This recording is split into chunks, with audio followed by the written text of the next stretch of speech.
Shalom, this is Amonute Tayac of Piscataway, your friendly neighborhood Shuman, Sophia Spiritualite, the AmaruKhan Miriyam, and we're here with our Pisces New Moon presentation. This has taken me quite a bit of time to put together. There's a lot going on energy-wise, so I want everyone to be as prepared as possible to tap into this energy, and we're going to do our best to put it in a way that makes sense for you. All right. What's next? All right. So this is the Pisces New Moon. So this is the completion of the Pisces Full Moon, which the Pisces Full Moon was in August, August the 30th in 2023. And that was at 7 degrees of Pisces. And at that time, we were fasting. The fast was just about over. And so we're going to have a continuation or a completion of that sort of process. And the best thing about this particular new moon is that from here on out, every new moon, we've already done a full moon process to go along with it. So now we are getting into completing cycles. So this is literally like the end of the astrological year, but this is also like the end of our ignorance. Like, we're not just letting these new moons and these full moons go by and not taking appropriate efforts to try and do something to address the energy. We're not ignoring the energy. We have successfully, once the completion of this new moon is done, we have successfully re-engaged our power and our magic through that particular avenue of new moons and full moons, which it is described in the Bible for us to observe and to make use of. And so we have begun the process of fulfilling that request that the Most High made to us. So I think this is pretty exciting. And the fact that we were already fasting during that Pisces full moon is also like, here we are fasting again. And it's sort of like lines up, the cycle. Right? Okay. So, like I said, 2024 here, we've got the Pisces new moon that is at 20 degrees of Pisces. And then we'll have the Pisces full moon in September. This is actually going to be right before my birthday. So, and it's a super moon. Just like this is also a super moon. So these moons are very, very close, very personal, very intimate with what we got going on. So, that's why the energy is so strong. And then just looking forward to 2025, the Pisces new moon is going to be in February of 2025 and will move up to 9 degrees. So the last one was at, what did I say? 7? Yeah, it was at 7 degrees. So this one is going to be at 9 degrees in 2025. All right. So as usual, new moons are about receiving. You want to receive the experience of the whole house theme, and full moons are about releasing. You're releasing blockages to the whole house theme, and this is a new moon. So you have access to these charts. Let's read about Pisces, Jophaniel. The original principle of evolution on all planets, in all spheres, and on all planes, the mental, astral, and physical plane of the whole cosmic hierarchy is controlled by the 12th original genius of the Jupiter sphere. This genius is directing development and maturity in all spheres and on all planets. It is difficult to describe by words what experience and what gains the spiritualite will make when he gets into contact with this genius. He will be equipped with a kind of profound knowledge and wisdom that scarcely can be comprehended by the intellect of a non-initiate. This is the level up. This is where you get access to those things that can't be explained. It brings to mind that song by Stevie Wonder, When you believe in things that you don't understand, it's superstition. Well, it's Jophaniel as well. It's having an understanding and a belief that you can't explain it. You know that something is not right, or whatever the case may be, and you don't really know how to put it in words. And then when you try to put it in words, it sounds insane anyway. So that's the kind of energy that we're going into. And we have to embrace it. It's not about running away from it or cowering or, backing down or anything like that. It's about accepting who we are, whose we are, why we're here, and what we're here to do. And not really getting involved in why other people are here and what other people are here to do, right? So since this is the Pisces New Moon, we do not write, burn, or release on new moons, okay? We don't write, burn, or release anything on new moons. I mentioned that we need to do something in relation to cord cutting, and I'll talk about that when I talk about Tatuba. But burning stuff on new moons is not advisable, okay? You want to wait until the full moon for that. Just my sentiment, because when you're the new moon is about receiving something, not removing blockages. And when you burn something, even to burn like ancestor money to send into the spirit realm, you're removing it from your energy as opposed to bringing it in. So our next lunation is going to be after our new year, whatever day we observe it, and it's going to be a full moon, and it's also a lunar eclipse, and so that's going to be a much more powerful time to do right burner releases. Okay, so that's just my 2 cents. So you want to post and store the statement related to your house Pisces falls in, place the paper on your altar, and then on a green candle, you want to ask your angels to assist what they specialize in.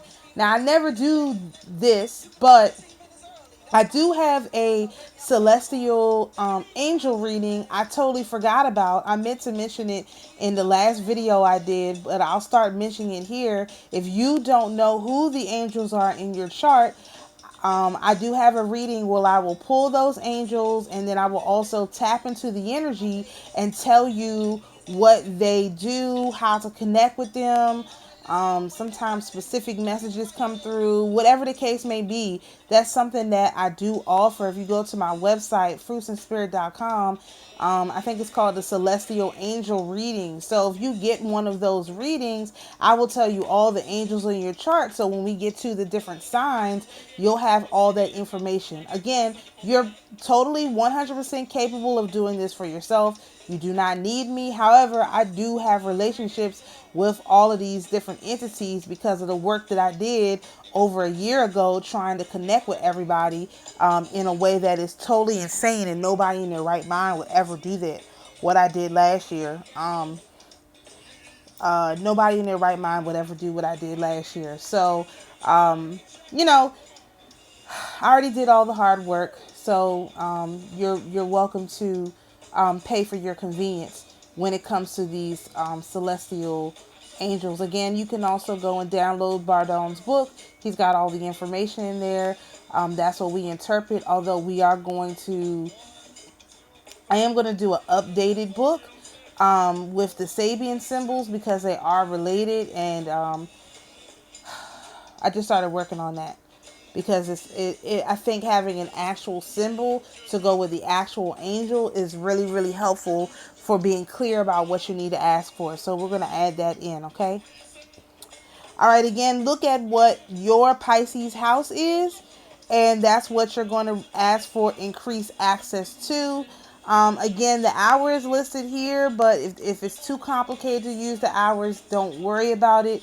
That is for, I guess, people who are more advanced into, sort of this quote unquote magic, working with the angels of the hours. Okay, but don't worry about it. There's a chart here. You have plenty of time. You can figure it out. If you want one of these go arounds, you might want to look ahead towards, I don't even know what the next lunation is. I think it's Libra. Yeah, it's a Libra full moon eclipse. So you may want to look ahead and maybe get a plan to, add something new, add the next step into what you're doing, okay? This is a personal journey. I am, like any good shaman, and just guiding you along your personal journey, okay? All right, so this is the chart for the Pisces new moon, and we have two versions here. I gave you the version that is in the regular Placidius, but I also gave you the whole sign. Are these, wait a minute, these are the same. Oh no, the time. Okay, so I'm sorry. I thought I did whole sign houses. No, one of them. Okay, so the new moon happens at 20 degrees, right? But the sun in the first chart, this is the time that I found that the sun and the moon are exactly conjunct, even down to that inside number, the seconds, which is 20 minutes, 20 degrees and 16 seconds. And the other one, the time of 5:14, that's actually the time that was given by the astrology, or the moon website, or the app that I use for the moon phases. And I thought I would show you that too, because while yes, it is similar, you see that the sun, by 5:15, the sun and the moon are not in an exact conjunction, because the sun is at 17 degrees and the moon is already at 17 minutes, and the moon is already at 25 minutes. So this conjunction is literally like 10 minutes on Sunday morning here. And remember, we have daylight savings as well. So this is a really weird time thing that's going on this weekend. It's really confusing. What I am recommending and suggesting, and what I plan on doing is, okay, here's another thing I heard. If you can, start this process while the sun is out. So I'm going to be looking for a time when the sun is out to actually light my candles. And that's one thing I would recommend. And also, I heard something about doing with the sun. And then the sun was the most important thing. I can't remember the other thing that I heard, but I just heard in general we should start doing things with the sun now that the sun is going to play a larger role. I know that typically I myself do a lot of my stuff at night. I'm going to be looking for ways to do more intellectual, spiritual stuff with the sun, because now the sun is the witness, especially getting, this time between this Pisces new moon and this Libra full moon every single year is when the sun switches stations. And so now it's just a good rule of thumb to start operating with the sun, because we know the sun is going to move. We don't know when it's going to move. We have to observe that. And now is kind of the time to start helping the sun usher into its changing of stations, which we don't exactly even know what that means. I know I don't. So anyway, I just wanted to point that out. So this is going to be at 5 a.m. I don't know if the sun is going to be up at this time, but there are also other differences between the 5 a.m. point and the 5:14 point.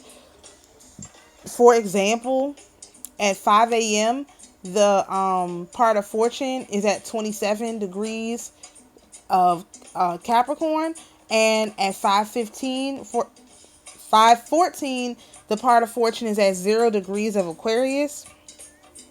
So that just is a reminder to me to double check with the software, and not take the word from these apps as the actual for sure, answer, because it doesn't seem like it makes a lot of difference, but it could make a lot of difference.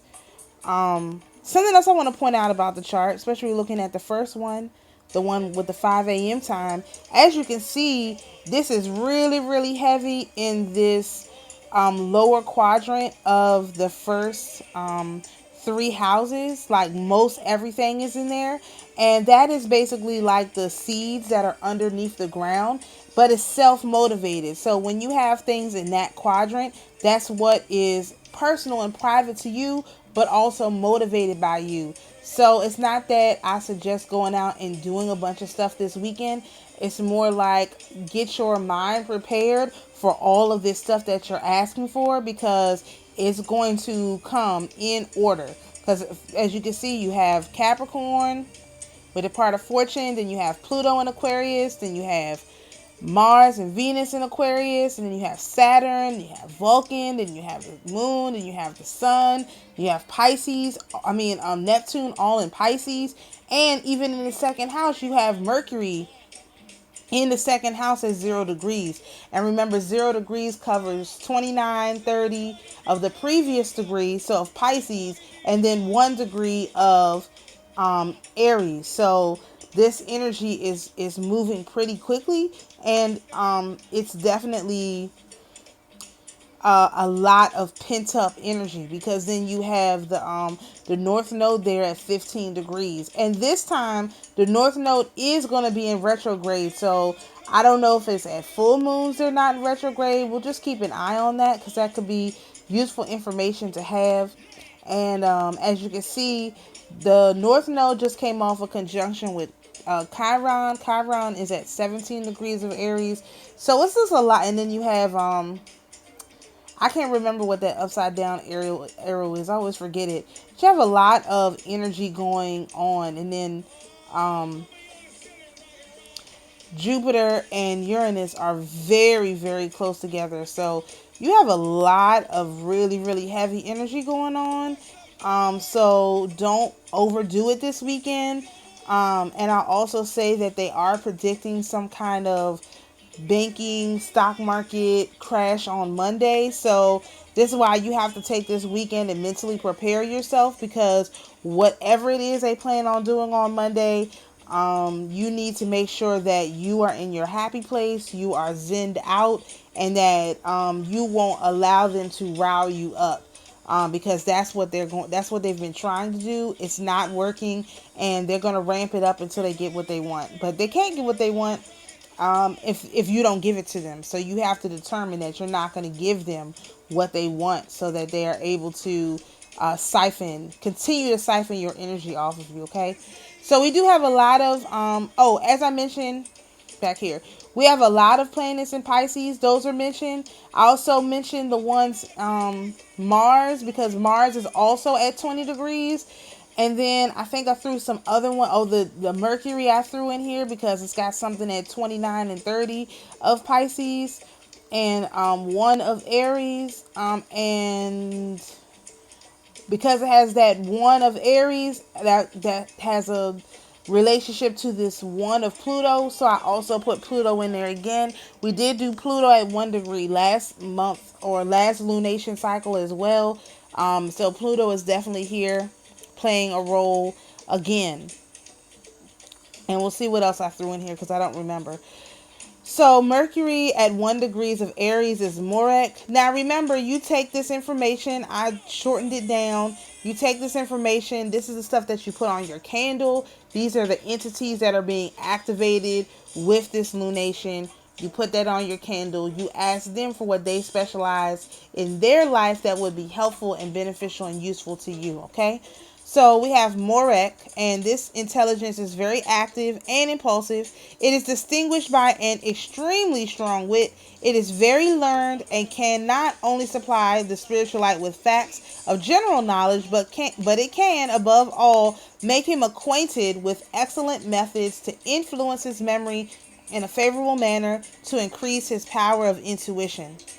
We also have Mercury at 30 degrees of Pisces, which is Borea. I think I went backwards. So you'll see. This was a very difficult presentation to put together. I will tell you that. So 30 degrees of Pisces is Borea. And it says, from this last head of the zone girdling the earth. This is the last one of all of them, of the zone girdling the earth. Okay.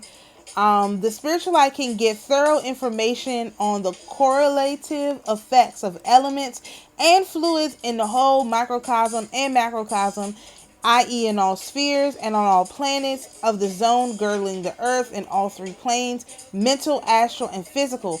And he can also get exact information on the spiritual application of these effects. So what that means is, if you can control the fluids, the magnetic and the electric fluid in all the planes on all the spheres, then things will be at your mercy. They will, quote unquote, bow to your feet. They won't have a choice because you can control these elements on all three planes. And that is definitely something that is useful when you have people who are pretending like you're not who you say you are, right? So, guided by Borea, the spiritualite becomes omniscient and omnipotent person in respect of the microcosm as well as the macrocosm, and cannot be governed by any other being but the one unpersonified divine providence. That means you are only next in line to the Most High Creator. So that is a really, really good position to be in. It also makes you invincible for these people to be messing with you. They can't mess with you. They can't get involved and do all their stuff and whatever it is. They won't be able to get away with it because you will have control over all the fluid. If you ask for that. We have Mercury also at 29 of Pisces, and this is Lemes. The spirit intelligent reveals to the mature spiritualite the most secret mysteries of love divine and makes him realize its range of power in the mental, astral, and physical plane from the spiritual Kabbalistic point of view. The realization of this divine love must naturally create within the spiritualite a feeling of happiness, which brings him up to the highest grades of ecstasy. So this is about you being happy, you being confident, you being in control, you being smart. I mean, this where Aries is I mean, not Aries, I'm sorry. Mercury is all about making you a complete person on the inside. And that's really, really great. You can see that energy starting to flow in. You also have Neptune at 27 degrees of Pisces, and that's Lelones. The spiritualite is taught by this head all the mysteries of the microcosm and the macrocosm, and he is also shown the way to acquire perfect divine cognition without having to choose the path of holiness and losing his magical individuality. Spiritualites following instructions given by this intelligence will then be given divine protection, providence, certain missions and tasks which they have to carry out in the zone girdling the earth or even on our earth, and which make them teachers or assistants of mankind by the force of magic and the Kabbalah, without the people concerned realizing the true authority of such great ones. What this is gives us the power that Jesus has to heal the sick, to raise the dead, to give sight to the blind, whatever little thing that needs to be done that the Most High needs. It puts us, it makes us the sons of them and the sons and the daughters of the Most High, for real. Except, you see, it says, without having to choose the path of holiness. So you don't have to become a monk. You don't have to go to, become a pastor or priest or you don't have to be some, big shot that, sits in a thing and has a power over all of these people. You can be like we've talked about on this channel for a while. You can be like a, what did I call it? A special forces. Because the sister and I, we said our goal was no unnecessary pain and suffering, and we don't have to leave anyone behind. And that's basically what this guy gives you the ability to do. No unnecessary pain and suffering, because you go in, you take care of it, and you don't have to leave anyone behind because you also can go in and take care of it. So that's really cool energy. All right, so you have the sun and the moon at 20 degrees of Pisces, and that's Dagio.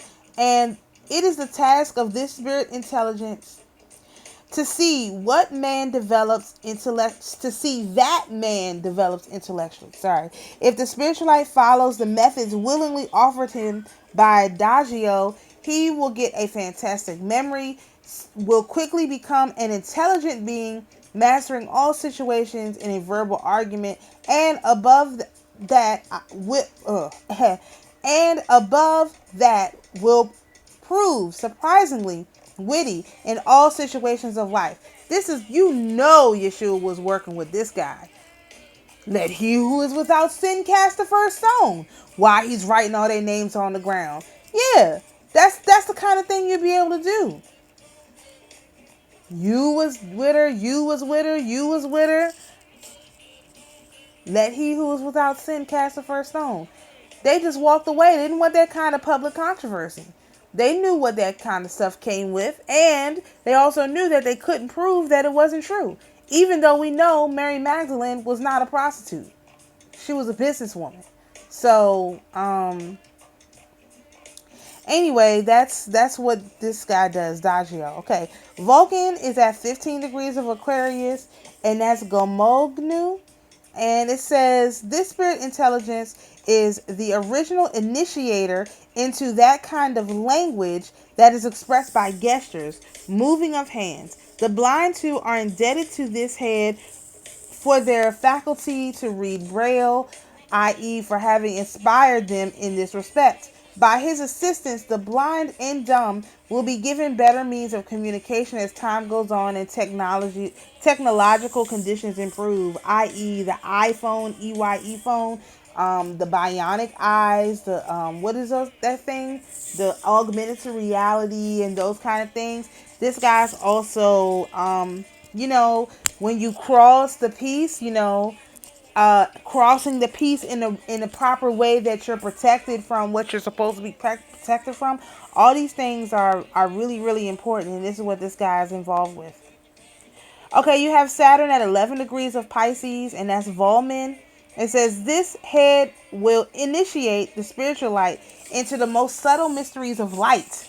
Following this head's instructions, the spiritualite will reach a degree of maturity that will enable him to apply the mysteries of light in respect of spirituality, Kabbalah, alchemy, so that he will be able to achieve anything in all three planes, the astral, mental, and physical. So in relation to light, this could be things like red light therapy. This could be things like making sure you're out looking at the sun the first 45 minutes of the day, because then your sun can get the UVA and the UV. I mean, your eyes can get the UVA and the UVBs, and you can, notice you're, spending some time in the sun. Sometimes you can't.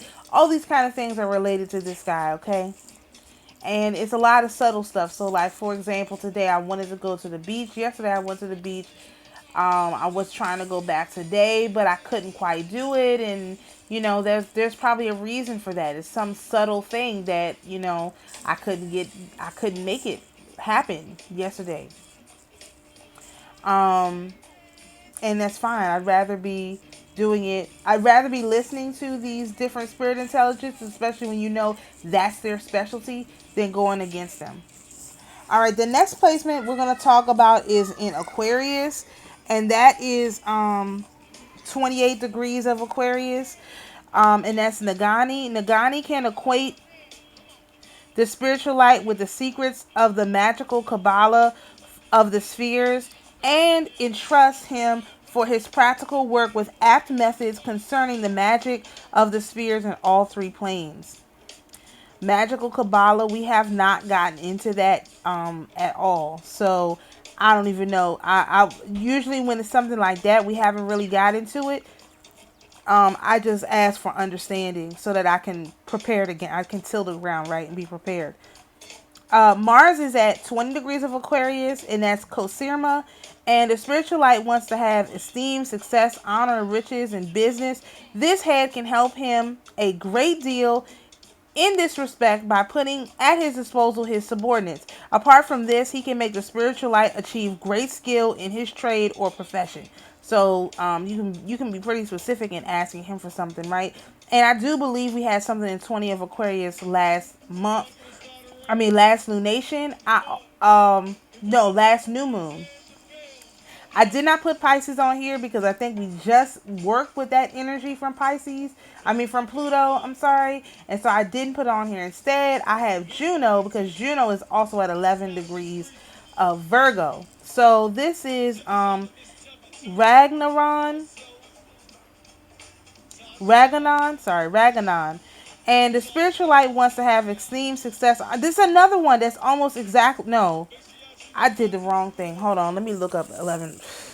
Lord, whoever gets this on the email list will get the correct one. I think I just told you this has been really, really difficult to put out. No, it's the same thing. Okay, wait, what's the other one? 20 of Aquarius. Hold on. Maybe I did that one wrong. Because that would be crazy if it says the exact same thing. I mean, it could, but that doesn't seem right. Okay, I got 20 of Aquarius wrong. Okay, so this is the one for 20 of Aquarius, which is Cosurma, and it says this spirit intelligence makes the principal acquainted with special curing methods for diseases which up to the present have been regarded as incurable. This head entrusts... No, that's more than one page. 20, right? No, it's not. The spiritualite with many recipes and methods for the preparation of alchemical and sporadic medicines to cure all kinds of severe diseases, and he also teaches them how, on top of that, to induce favorably these medicines by the help of the electromagnetic fluid and other ways of charges. The spiritual light can get from this head information on all secret alchemical curing methods. So this is a guy that deals with cures. Of course, I would get that wrong. Whoever gets the emailed ones will get the corrected one. I'll fix it. So the one we heard about Cosurma was really about Ragnarok, so I won't reread it, okay? All right, so normally we have a saint that's over this, over the lunations, but in this case we have Tituba, and I did a short video. Well, it wasn't a short video, but I did a video where I got out all of my word salad about, trying to put the stuff together with her. So I'm just going to read this because I think that the actual record of her story is enough to give you an idea of what you can ask her to assist with. All right, Tituba was an enslaved Native American woman who lived in Salem Village, Massachusetts in the late 1600s. Historical records do not contain any information about her early life or how she came to be enslaved. In 1692, Tituba lived and worked in the home of Reverend Samuel Parris, the minister of Salem Village. She helped Samuel's wife and daughters do all the work necessary to keep their home running. In January of 1692, Samuel's daughter Betty and his niece Abigail Williams became mysteriously ill. A doctor brought in to examine the girls, worried that someone performing witchcraft to punish the minister and his family. Mind you, I believe that those girls were abused. Okay, I have to just interject myself along the way. I think those girls were abused and they were having a reaction to their abuse, their sexual abuse.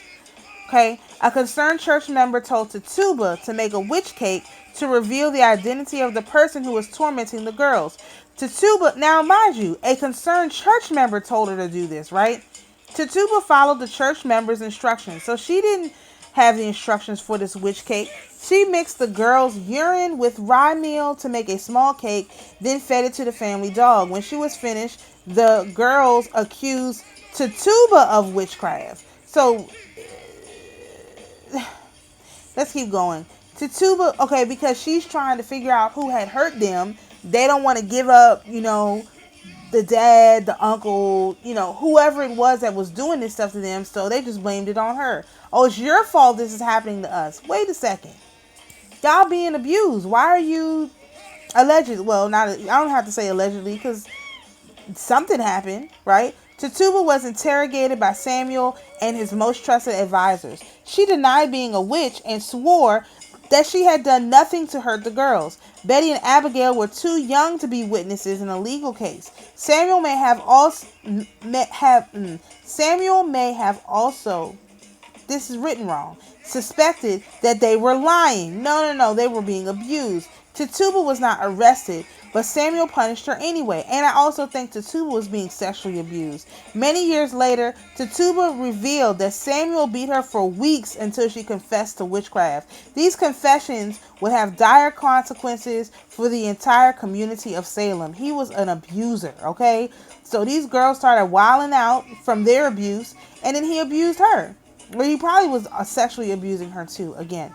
On February 25th, two more young women made witchcraft accusations. Ann Putnam, the daughter of church members, and Betty Hubbard, a 17-year-old indentured servant. And Tituba was using magic to hurt them with the help of two other women, Sarah Good and Sarah Osborne, who I believe were the ones organizing this abuse with these girls.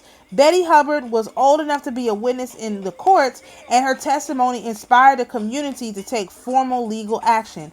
All three accused women were arrested on February 29th. Did you know this happened in a leap year? This is why she's over this particular one, because this stuff happened to her in a leap year. This is from 1692. This was a leap year. I mean, it's no coincidence, okay? On March the 1st, the three women were questioned by magistrates in the Salem meeting house. Their fellow community members, including their accusers, watched. As accused witches, they were kept in chains, and the audience was allowed to speak up at any time to share their suspicions about the women. Throughout the questioning, the four accusers screamed accusations. Now, mind you, these women were being abused, okay? And of course, they're like trying to put it off of their abusers, because they're probably these men in the community, right? Sarah Good and Sarah Osborne refused to confess to practicing witchcraft. Although Sarah Good did say she thought Sarah Osborne might be a witch. But everything changed when the magistrates started questioning Tituba. Now, mind you, let me just pause before she starts doing this line of questioning. This is 1692. They done told us that our people couldn't speak, we couldn't write, we couldn't do anything. All we could do was somehow clean the house and somehow plant crops, right? We couldn't do nothing. We didn't know nothing. We was just stupid. Remember, now let's go on. She told them, talking about Tituba, that the devil had come to her and asked her to join him. Tituba said she had seen Sarah Osborne and Sarah Good use magic to hurt the girls. She revealed that they had been helped by two other women and a man from Boston whom Tituba did not recognize. She told them that Sarah Good and Sarah Osborne had demons in the form of animal companions who helped them commit their crimes. She ended by confessing that they had bullied her into becoming a witch and hurting the girls. When Tituba spoke, and there's some other stuff they said, they left it out of this story. They said Tituba said she had seen the book where they signed all kinds of stuff. This lady got on there and gave them the business, and as far as this story is concerned, for real. When Tituba spoke, her accuser stopped screaming. The magistrates believed this was evidence that Tituba was telling the truth. When she finished, the girl started screaming again, and Tituba told the magistrates she could see the spirit of Sarah Good hurting them. Oh my goodness. Then Tituba herself claimed to be struck blind and mute. So she said, I'm not saying nothing else. Tituba's accusers said they could see Sarah Good hurting her for confessing. The interrogation ended in chaos. She done caused a whole thing to happen. The next day, the magistrates interviewed Tituba in her jail cell, where she gave them even more details. She told the magistrates that she had signed the devil's book with blood. How could she sign with blood if she didn't know how to write? But she signed in blood. And the devil had shown her Sarah Good and Sarah Osborne's signatures, which how could she read the signatures if she was a slave? Okay. She revealed that the book had 9 signatures in total, implying there were more witches within the community. She explained that she had flown on sticks with her fellow witches. Finally, she confessed that the witches had held a meeting in her master's home. Wait. And used their power to keep him from finding out. No, he was one of them. He was one of them. She just didn't sell him out. Okay. Tituba's testimony convinced her community that there was a large conspiracy of witches in Salem, and the magistrates believed her because her story remained consistent no matter how many times they interrogated her. They did not know that Samuel had beaten Tituba until she created this story to save herself. Absolutely not what happened. This was a plan that she made with these girls to save the girls from being abused by these women and these men in the community. This was a plan that they came up together. Okay? After Tituba's confession, more and more people reported seeing witches and spirits. Their stories lined up perfectly with Tituba's, probably because they had all heard her confession in the meeting house. Well, also because it was a leap year, so it was right for this kind of stuff. Instead of wondering whether people were imagining things, the magistrates accepted this as proof everything Tituba said was true. As a confessed witch, Tituba was no longer considered an immediate threat to the community. In fact, no person who confessed to practicing witchcraft was executed during the Salem witch trials. On May 12th, Tituba was sent to a prison in Boston to make room for all the new suspects that were being arrested in Salem Village. In a total, 144 people were accused of practicing witchcraft. 54 confessed to sex trafficking, and their testimony was used in the trials of other suspects. Tituba was regularly brought back to Salem to testify at the trials of a number of people who were convicted and executed for witchcraft, but it's difficult to know for sure because the official trial records were lost. 20 people convicted of witchcraft and executed. 3 more died in prison before they could be tried. These were sex traffickers. This whole village was sex trafficking these little girls, okay? Guess what? Tituba, because she was being sex trafficked and abused and had already been stolen, ended this whole thing. Her by herself. Okay? It didn't take nobody else. It was her by herself that ended this whole thing. Well, you know, and the Most High and the spirits and the girls who went along with it. Tituba spent an entire year in jail because no one would pay her bail, but her usefulness as a witness allowed her to outlive the hysteria. By the time she was brought to trial on May 9th, 1693, people were questioning whether any of the witchcraft accusations had been real.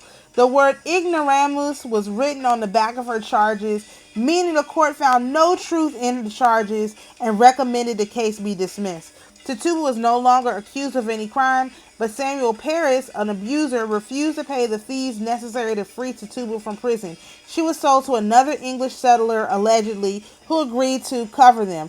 Historians know nothing else about her life.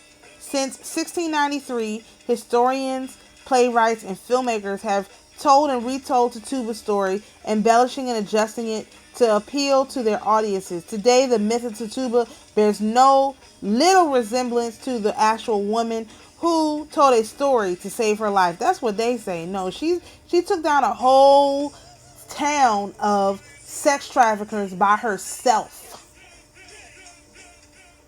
This is what she did. So now that you've heard the story, you can kind of guess what you can ask for. The strength to just ask her to strengthen you. You can ask her to give you the ability to tell the truth. Ask her to give you some help in saving people, whatever. But I would definitely recommend listening to the YouTube video I shared with the young lady talking about her story. It'll give you some more details. But like I said, in my opinion, they were sex trafficking those kids, and they came up with this plan together to end this. And a lot of wicked women, especially, were put away as a result of this. So these were women who were not good women, okay? As far as I'm concerned, I don't care what anybody says. These were not, some nice little old ladies who were this. No, these were women who were facilitating this behavior. And they got taken out. They gambled, and they gambled wrong on a leap year. And this is exactly what we're seeing right now. We have the ability to turn the tables you know, so that these people who are down, they don't get to come back up. That's what the story of Tituba is about, putting down your enemies so they can't get back up. It's a final destination kind of energy, okay? All right, I'll keep moving because, man, that story got me all fired up. All right, so you have the USA civil chart here. And again, this is in two versions. This is the regular Placidius, and then we have the whole sign houses version. Just so you can see the difference in how the chart looks. It doesn't look that different, but it is helpful to know what exact house things are in. So on the whole sign houses chart, you can see that I don't know what planet that is. I can never remember the symbols, man. It's just my brain is frozen. I don't remember what symbol that is, but I'm not going to count it because I don't think it's a strong enough energy. And plus we have a lot of other energies to go on the candle and all of that. So I decided not to add additional energies into the USA chart. So for the candle language, again, this is the Pisces New Moon. You want to use Jophania, which we talked about earlier, and you want to. This is what America is doing. You can use this language or change it a little bit. So just please help the daughter of Zion and the American people receive increased access to secrets, intuition, inner strength, karma, and hospitals. So for the written request on the paper, this is an American's or the USA's fourth house, as you can see where Pisces is, and it says I am received increased access to home, family lineage, intuition, emotional energies, holding on, and the mother. So you have your little spiritual deposit slip. Of course, if you'd like access to this, you can send me an email, and I'll put you on my email list for when I send out this information. So if you have any questions, send them to me. I'll be checking my emails tomorrow. Of course, you can do this anytime, basically until Monday, because that's basically Monday is when is like the end of full moon season, which starts basically in the morning around 5 a.m., 6 a.m. I don't know the time, the hours and stuff is all super confusing, and I'm not going to try to explain it. But if you have any questions, send me an email and I'll get back to you, hopefully in time for you to participate. Please do not hesitate to reach out to me. So if anyone needs anything from me, please let me know. Hopefully this has been helpful for you. Please harness this energy safely. Be very, very cautious about how you interact with people over the next 3 days. This is a wild moon and people are acting nuts. So we don't want to go too far with them, okay? So again, shalom everyone, peace and blessings, and we'll see you for the next lunation.